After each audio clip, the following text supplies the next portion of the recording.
Kamusta kayong lahat? Nandito na naman tayo sa Filipino Chill Recap. At ngayon, pag-uusapan natin ang Part 5 ng action, horror film na tinatawag na Resident Evil, Retribution. Maghanda na kayo dahil sa mga spoilers na darating.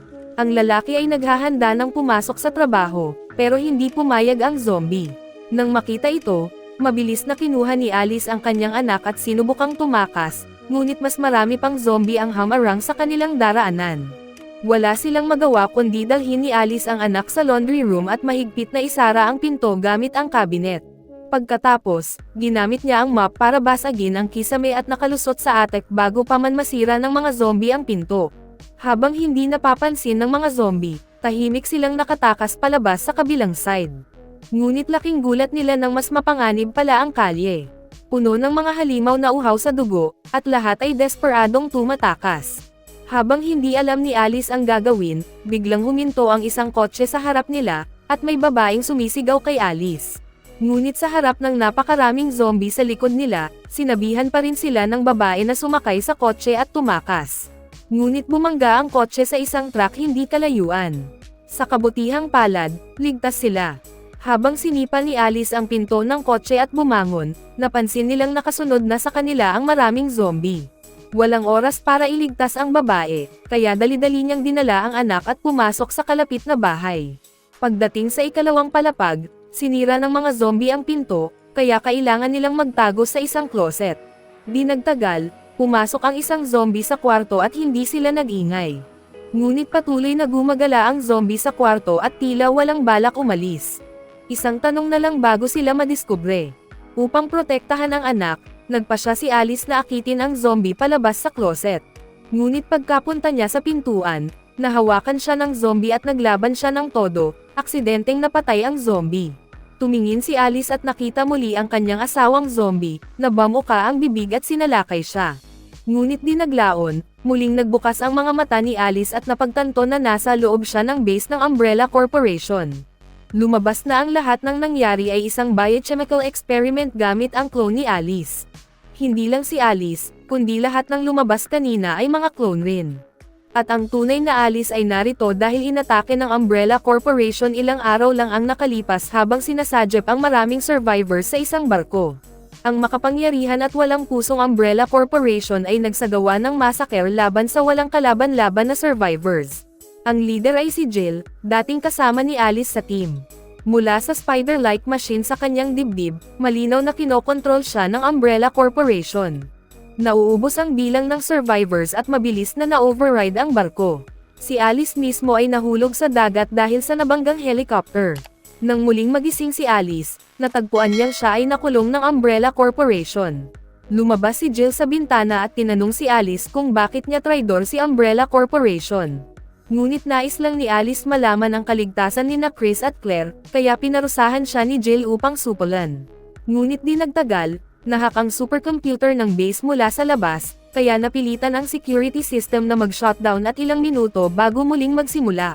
Nabuksan ang kwarto ni Alice, at lumitaw mula sa pader ang isang drawer na may combat suit.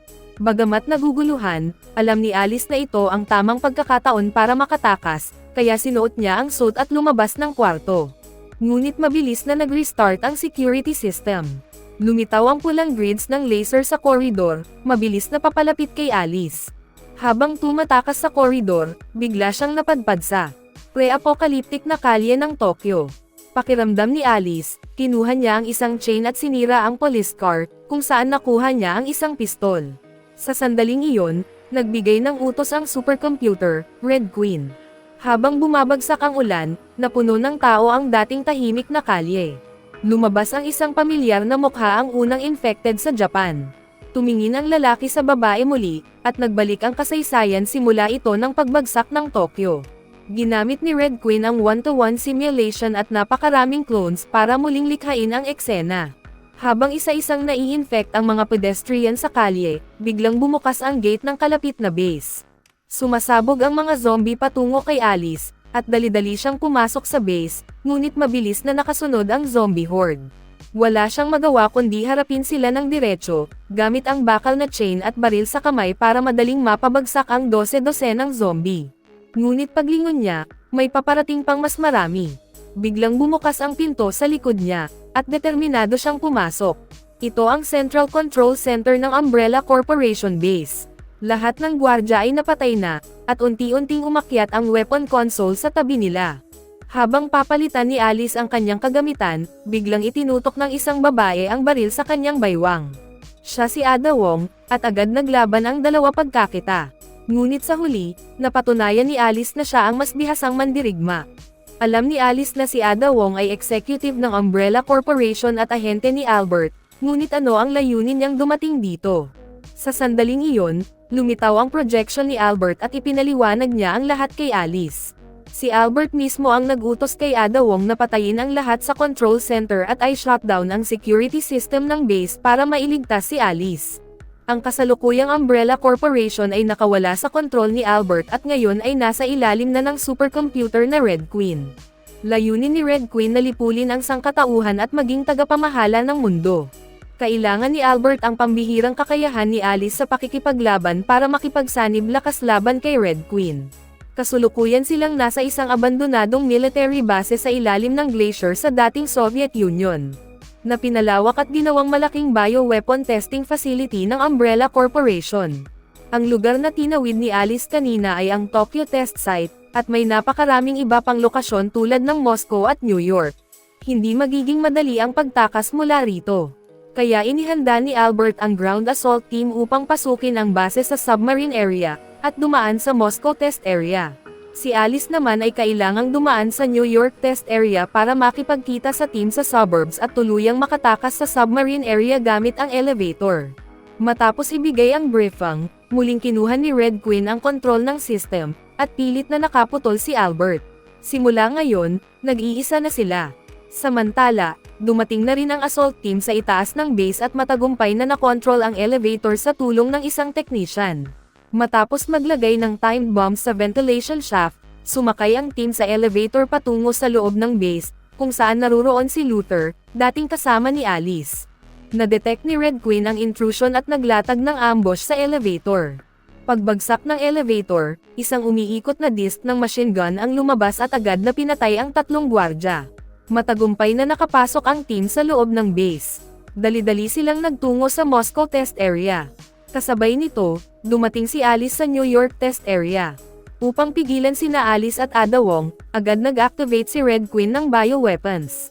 Ngunit bago nila naramdaman ang panganib, lumitaw ang executioner na may dambuhalang palakol. Napakahirap na labanan ang isang executioner, pero sa pagkakataong ito, dalawa sila. Mabilis na nag-back-to-back sina Alice at Ada Wong at pumasok sa combat mode. Sa sumunod na segundo, inatake sila ng parehong executioners. Para kay The Executioner, ang mga bala ay parang masahe lang. Napilitang sumakay si Ada Wong sa isang bus, at tuloy-tuloy na inihampas ng executioner ang palakol, na seryosong sumire sa bus. Wala nang magawa si Ada Wong kundi umiwas palayo. Ibinato naman ng isa pang executioner ang palakol kay Alice. Lumihis siya pasulong upang makaiwas, at tumama ang palakol sa kalapit na oil tanker. Nang makita si Ada Wong sa panganib, determinadong pinaputok ni Alice upang i-distract ang executioner. Tinanggal rin ng isa pang executioner ang kanyang palakol. Haharapin ang dalawang executioners, napilitan si Alice na tumakas ng mabilis, at sa huling sandali, lumundag siya upang makaiwas sa matinding hampas. Naipit ang palakol ng executioner, at ang tumutulo na gasolina mula sa tanker ay dumaloy sa ilalim nila. Sama-sama sina Alice at Ada Wong na pinaputok ang gas tank, matagumpay na naalis ang agarang panganib. Matapos malutas ang mga executioners, nagpatuloy sina Alice at Ada Wong sa kanilang destinasyon. Samantala, ang assault team ay nakarating na rin sa Moscow Test Area at sinalakay ng isang grupo ng bioweapons troops. May dalang malalakas na armas, kasama ang mga mabibigat tulad ng rocket launchers. Nagtago sila sa isang shopping mall at lumaban, pero masyado ang dami ng kalaban at sa huli, nasakop ang mall at isa sa kanilang kasama ay napatay. Sa wakas, natagpuan ng technician ang isang escape route. Sa oras na iyon, narating na nina Alice at Ada Wong ang suburbs ng New York, kung saan nagsimula ang bio-experiment sa pelikula. Ngunit wala silang nakita na tanda ng assault team. Narinig ni Alice ang galaw sa isang kwarto at pumasok. Sa unang palapag, natagpuan nila ang patay na clone ni Alice at napatay ang isang zombie sa ikalawang palapag.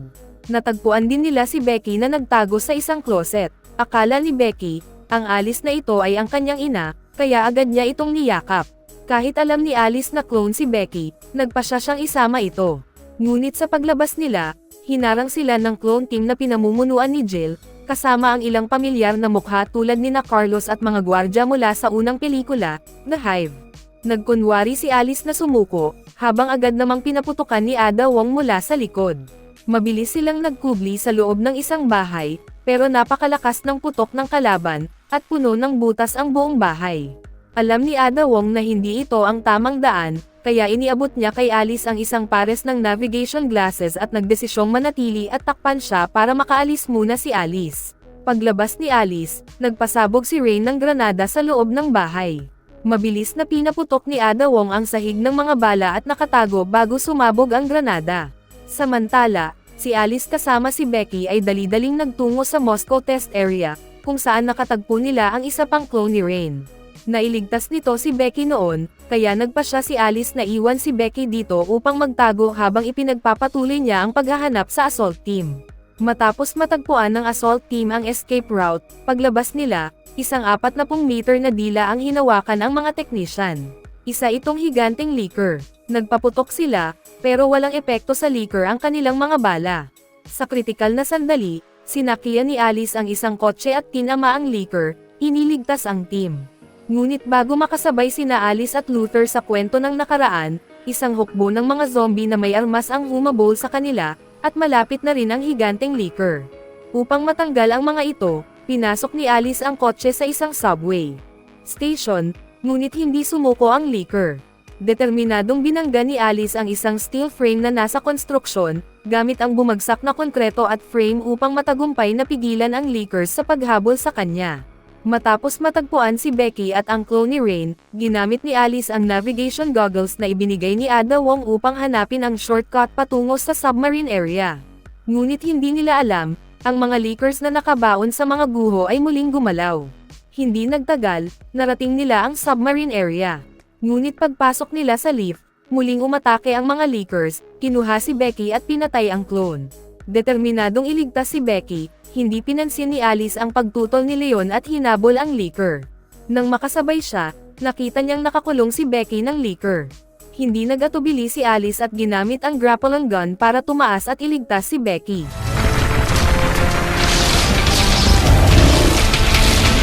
Matapos mailigtas si Becky, nagtungo sila sa clonang area, ngunit hindi nila inaasahan na hahabol muli ang mga leakers.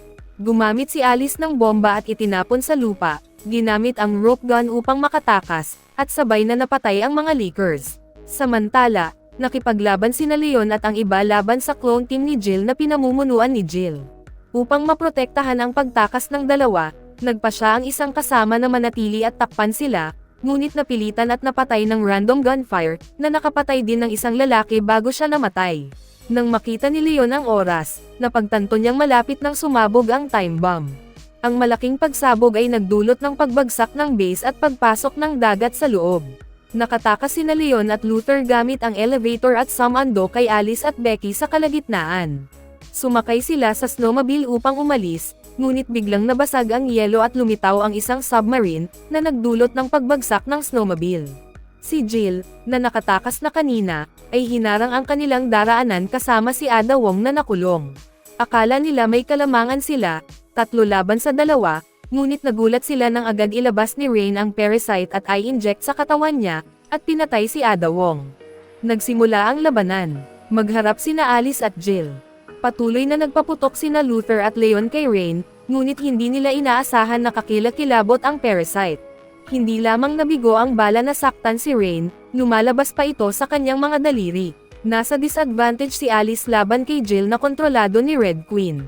Habang hinahabol ni Jill ang atake, hindi makipaglaban si Alice, at ang huling hampas direkta sa ulo, at saka hinawakan si Alice na halos patayin. Sa kritikal na sandali, pinilas ni Alice ang robot spider mula sa dibdib ni Jill, at agad na bumagsak si Jill at nap-icon dahil nawalan ng kontrol ang Red Queen.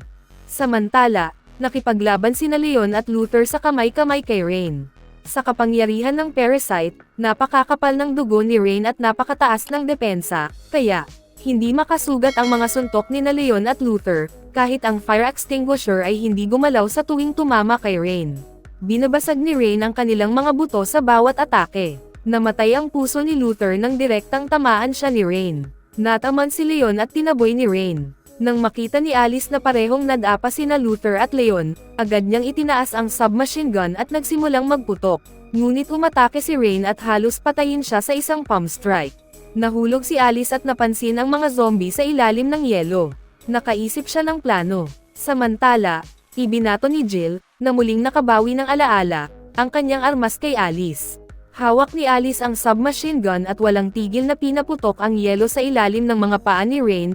Nahuli si Rain sa hindi inaasahan at nahulog sa ice pit, kung saan inubos siya ng napakaraming zombie sa ilalim.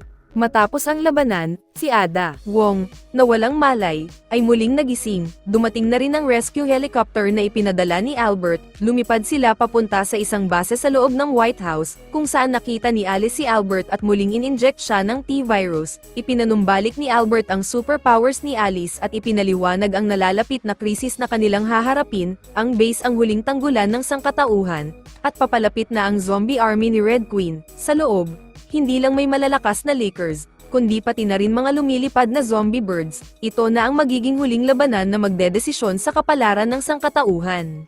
Bago tayo magtapos ay isa-shoutout muna natin si John Mart Mativo, Augusto Rebainal, Jen Gapong, Luke Inigo Litawa, Mugli TV English, Zosema Bolaño, Ryzen Artillero, Archie Cañet from Calibo Aklan, Jesny Vergara from POB Corpus Masbate, Jonathan Guban from Pangasinan, at Leon Postigo from Zamboanga del Norte. Mag-subscribe na kung hindi ka pa nakasubscribe, pindutin na rin ang notification bell at like button para sa marami pang movie recap katulad nito, at mag-iwan ng comment down below. And as always, thank you for watching.